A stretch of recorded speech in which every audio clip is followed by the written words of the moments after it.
तेलंगाना के न्यूज़ में अब तमाम के खैर मकदमे में बढ़ते हैं। खबर की जानिब डॉक्टर मनमोहन सिंह साबिका वज़ीर आज़म हिंदुस्तान के देहांत के बाद आज हिंदुस्तान के वज़ीर आज़म नरेंद्र मोदी ने पहुंचकर उनके दीदार किए। बताया गया कि कांग्रेस पार्टी के सदर मल्लिकार्जुन खारगे और सोनिया गांधी के साथ साथ लोकसभा में leader of opposition Rahul Gandhi भी आज उनके अफराद ख़ानदान से मुलाकात करने वालों में थे। जबकि रियासत तेलंगाना के चीफ मिनिस्टर रेवंत रेड्डी ने भी आज उनके मकान पहुंचकर उनका दीदार किया। वाज़ेह रहे कि डॉक्टर मनमोहन सिंह 1954 में इकोनॉमिक्स में मास्टर्स पंजाब यूनिवर्सिटी से किए। उसके बाद 1957 में इकोनॉमिक्स ट्राइपॉस यानी 3 साल डिग्री कैम्ब्रिज यूनिवर्सिटी से की। 1962 में उन्होंने डीफिल इकोनॉमिक्स से ऑक्सफोर्ड यूनिवर्सिटी में अपनी कामयाबी के झंडे गाड़े। बताया गया कि 1972 में वो chief economic adviser finance ministry में रहे, जबकि 1980 से लेकर 82 के दौर में वो प्लानिंग कमीशन के मेंबर भी रहे। बाज़ाब्ता उनकी खिदमात 1982 से लेकर 85 तक रिजर्व बैंक ऑफ इंडिया के गवर्नर की हैसियत से हासिल की गई, जबकि 85 लेकर 87 तक वो डिप्टी चेयरमैन प्लानिंग कमीशन रहे। 1987 से लेकर 1990 तक वो secretary general of South Commission Geneva में रहे, जबकि 1990 में adviser to prime minister on economic affairs के तौर पर अपनी खिदमत अंजाम दी। 1991 में उन्हें chairman of university grants commission बनाया गया। साथ ही साथ राज्यसभा के लिए वो आसाम से आए। बताया गया कि फिर एक मरतबा 1995, 2001, 2007 और 2013 तक वो आसाम से नुमाइंदगी करते रहे। 1991 से लेकर 96 तक finance minister PV Narasimha Rao की गवर्नमेंट में अपनी खिदमत अंजाम दी, जबकि 1998 से लेकर 2004 तक लीडर ऑफ अपोजिशन राज्यसभा में रहे, जबकि 2004 से लेकर 2014 तक हिंदुस्तान के वज़ीर आज़म की हैसियत से उन्होंने हिंदुस्तान में तरक्की की राहें हमवार की। अगर अभी तक आपने चैनल को सब्सक्राइब नहीं किया तो फौरी कर लें। आलमी मुल्की रियासती मुकामी खबरों के लिए देखते रहिए आपका अपना चैनल तेलंगाना डेक्कन न्यूज़।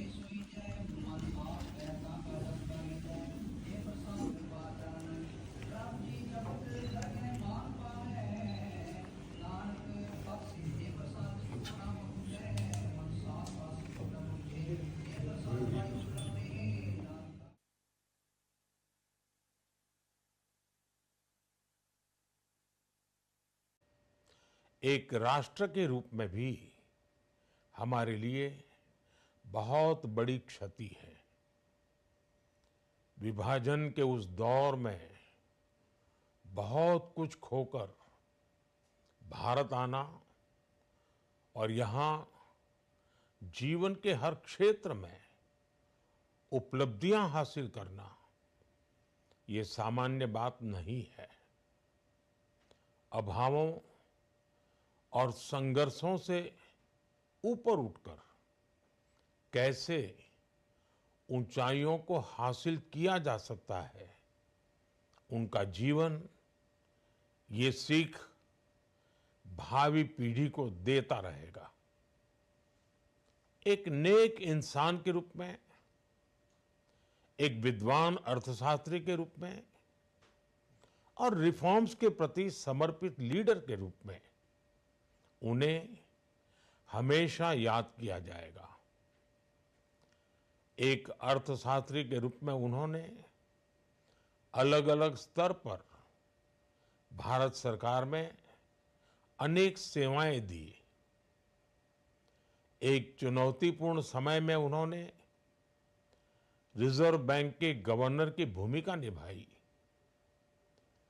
पूर्व प्रधानमंत्री, भारत रत्न श्री पीवी नरसिम्हा राव जी की सरकार के वित्त मंत्री रहते हुए उन्होंने वित्तीय संकट से घिरे देश को एक नई अर्थव्यवस्था के मार्ग पर प्रशस्त किया।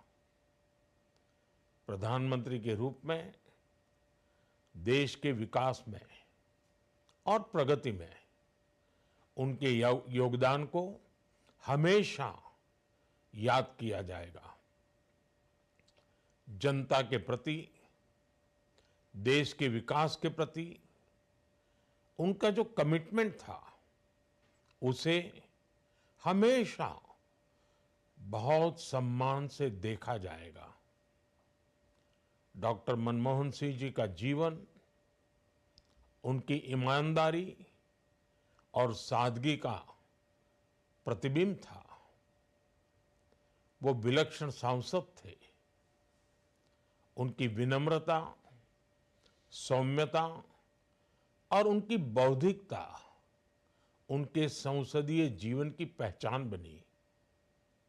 मुझे याद है कि इस साल की शुरुआत में जब राज्यसभा में उनका कार्यकाल समाप्त हुआ, तब मैंने कहा था कि सांसद के रूप में डॉक्टर साहब की निष्ठा सभी के लिए प्रेरणा जैसी है। सत्र के समय अहम मौकों पर वो व्हीलचेयर पर बैठकर आते थे, अपना संसदीय दायित्व निभाते थे। दुनिया के प्रतिष्ठित संस्थानों की शिक्षा लेने और सरकार के अनेक शीर्ष पदों पर रहने के बाद भी वो अपनी सामान्य पृष्ठभूमि के मूल्यों को कभी भी नहीं भूले। दलगत राजनीति से ऊपर उठकर उन्होंने हमेशा हर दल के व्यक्ति से संपर्क रखा, सबके लिए सहज उपलब्ध रहे।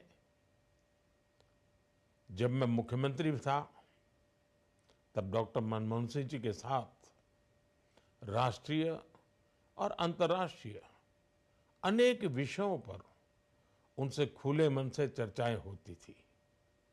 यहाँ दिल्ली आने के बाद भी मेरी उनसे समय समय पर बात होती थी, मुलाकात होती थी। मुझे उनसे हुई मुलाकातें, देश को लेकर हुई चर्चाएं हमेशा याद रहेगी। अभी जब उनका जन्मदिन था, तब भी मैंने उनसे बात की थी। आज इस कठिन घड़ी में मैं उनके परिवार के प्रति अपनी संवेदनाएं व्यक्त करता हूं। मैं डॉक्टर मनमोहन सिंह जी को सभी देशवासियों की तरफ से श्रद्धांजलि अर्पित करता हूं।